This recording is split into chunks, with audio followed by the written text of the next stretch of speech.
Sebelum lanjut nonton video ini, jika kalian suka dengan channel Pegawai Jalanan, silahkan kalian support kami dengan cara subscribe dan klik tanda loncengnya.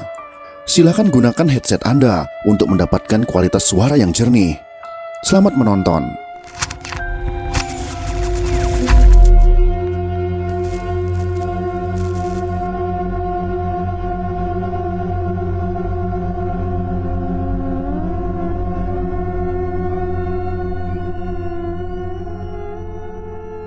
Perkataan Karl Marx yang mengatakan bahwa agama adalah candu dicerna mentah-mentah oleh musuh dan anggotanya. Tidak mengherankan jika mereka tidak segan-segan membantai para kiai dan para santri. Pada dasarnya, pembantaian itu merupakan bagian dari aksi PKI untuk memberangus pengaruh agama Islam di tengah masyarakat. Para kiai, ulama dan santri dikunci di dalam masjid yang kemudian dibakar hanya karena mereka benci dengan agama Islam. Dengan alasan kaum FDR PKI, mereka tidak suka dengan orang-orang Masyumi. Semua pimpinan Masyumi dan PNI dibunuh dengan cara yang tidak manusiawi. Semua sudah masuk. Bunuh semua. Kerjakan, cepat. Allahu Akbar. Tubuh mereka dipisahkan dengan kepalanya dan pembunuhan keji lainnya. Orang-orang yang terbunuh dibiarkan tergeletak di sepanjang jalanan di kota Madiun. Sehingga hanya dalam beberapa hari saja, darah manusia telah membanjiri kota Madiun. Banyak mayat-mayat membuat beberapa daerah berbau anyir darah. Tidak sedikit pula para korban pembantaian yang dimasukkan ke dalam sumur-sumur yang telah disiapkan.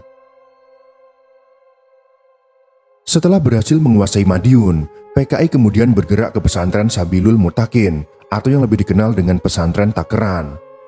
Bersamaan dengan kudeta terhadap pemerintah, pendukung PKI mengincar tokoh-tokoh dari pesantren Takeran. Karena pesantren Takeran pada masa pimpinan Kiai Imam Mursyid Mutakin merupakan pesantren yang paling berwibawa di kawasan Magetan. Jumlah korban pembantaian di Magetan tidak dapat diketahui secara pasti. Namun sumur-sumur tua dan lubang-lubang pembantaian yang dipakai anggota komunis untuk menghabisi lawan tersebar di berbagai tempat di Magetan, sekaligus menjadi saksi sejarah kebiadaban PKI kala itu. Pada ba'da sholat Jumat, pimpinan pesantren Takeran, yaitu Kiai Imam Mursyid, didatangi oleh tokoh-tokoh PKI. Di antara rombongan tersebut ada salah satu mantan santri pondok pesantren Takeran. Saat didatangi tokoh PKI, pimpinan Takeran dibawa keluar dari mushola kecil untuk berunding mengenai Republik Soviet Indonesia versi PKI. Pada saat itu pesantren sudah dikepung ratusan orang PKI dengan berpakaian hitam, serta memakai ikat kepala berwarna merah dan dilengkapi dengan senapan. Satu persatu tokoh-tokoh pesantren Takeran ditarik oleh PKI, diawali dengan penangkapan sepupu Kiai Imam Mursyid, yaitu Kiai Muhammad Nur, dengan alasan perundingan membutuhkan kehadiran Kiai Muhammad Nur. Selanjutnya, PKI mengatakan dua tokoh pimpinan pesantren Takeran bisa pulang setelah Ustadz Muhammad Tarmuji datang menjemput mereka langsung ke Goranggareng, yaitu markas PKI yang terletak 6 km sebelah barat Takeran. PKI terus menangkap tokoh-tokoh penting pesantren Takeran dan berakhir dengan penangkapan ustadz yang berasal dari Al-Azhar Mesir, yaitu bernama Hadi Adaba. Namun ternyata semua itu hanyalah strategi licik PKI yang tidak suka dengan tokoh-tokoh agama Islam. Tokoh yang ditangkap tidak pernah kembali dan sebagian besar sudah ditemukan menjadi mayat di lubang-lubang pembantaian PKI yang tersebar di daerah Magetan. Namun anehnya, tokoh penting pesantren Takeran yaitu Kiai Imam Mursyid tidak ditemukan mayatnya. Bahkan hingga tahun 1990, mayat beliau tak kunjung ditemukan.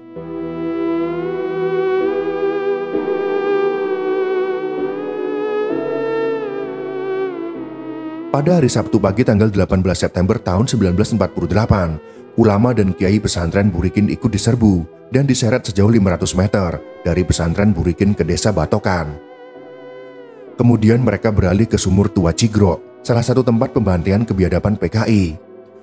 Sumur Tua Cigro terletak di desa Cigro bagian selatan Takeran. Lebih spesifiknya terletak di belakang rumah seorang warga yang non-PKI. Cigro hanyalah salah satu dari banyaknya tempat yang menjadi sumur pembantaian kiai dan santri di daerah Magetan. Pada malam terjadinya kejadian menyedihkan itu, terdengar suara bentakan yang diiringi jeritan histeris. Muslim, seorang santri yang tinggal dekat sumur tua itu, menyaksikan kekejaman PKI. Saat itu malam semakin larut. Para anggota PKI berkumpul di dekat sumur Cigro. Suara lantang pasukan PKI membentak para tawanan. Muslim yang terbangun karena kegaduhan tersebut mengintip dari bilik bambu rumahnya. Berbeda dengan biasanya, pembantaian di sumur Cigrok tidak menggunakan arit ataupun senjata api atau kelewang.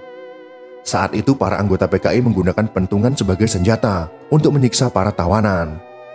Kiai Imam Sofyan berulang kali dipukul oleh anggota PKI.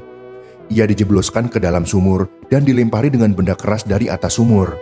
Sambil menahan sakit, Kiai Imam Sofyan mengumandangkan azan dari dalam sumur Cigrok. Pada saat itulah, Muslim mendengar suara azan yang menurutnya adalah suara Kiai Imam Sofyan dari pesantren Kebonsari. Rasa sakit begitu menyiksanya, namun nyawa seakan belum ingin berpisah dari raga. Setelah selesai mengumandangkan azan, Kiai Imam Sofyan akhirnya terjatuh di atas tumpukan mayat lain di sumur itu.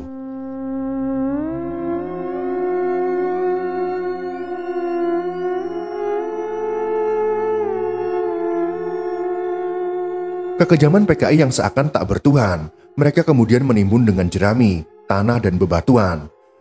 Mereka pun dikubur hidup-hidup di sumur itu. Korban di sumur Cigrok sedikitnya berjumlah 22 orang.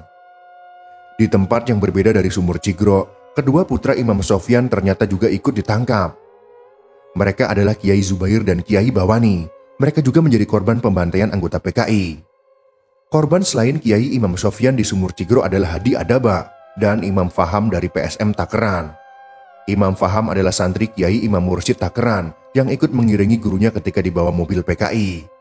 Rupanya di tengah jalan Kiai dan santrinya itu dipisah. Imam diturunkan di tengah jalan dan akhirnya ditemukan di dalam lubang pembantaian Cigrok. Kejadian itu juga disaksikan Ahmad Idris, tokoh masyumi di desa Cigrok yang menyaksikan penjagalan PKI dari kejauhan. Idris mengatakan, tawanan saat itu dengan kondisi tangan terikat dihadapkan ke arah timur sumur dan kemudian dihantamkan dengan pentungan di bagian belakang kepala yang kemudian dimasukkan ke lubang Cigrok. Para tawanan menjerit kesakitan sebelum akhirnya jatuh ke dalam sumur Cigrok karena dipukul dengan pentungan. Banyak dari mereka yang langsung tewas setelah dipukul menggunakan pentungan, namun ada pula yang masih hidup dan berusaha keluar dari sumur itu.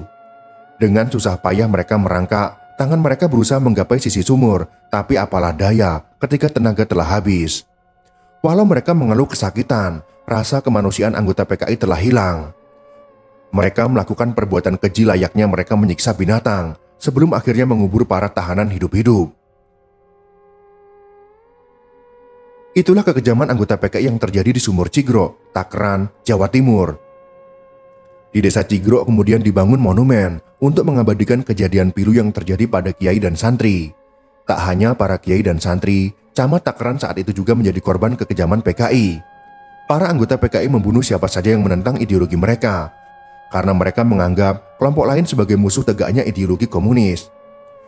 Peristiwa pembantaian oleh orang-orang PKI bahkan meninggalkan trauma bagi orang-orang yang menyaksikan dengan mata kepalanya sendiri.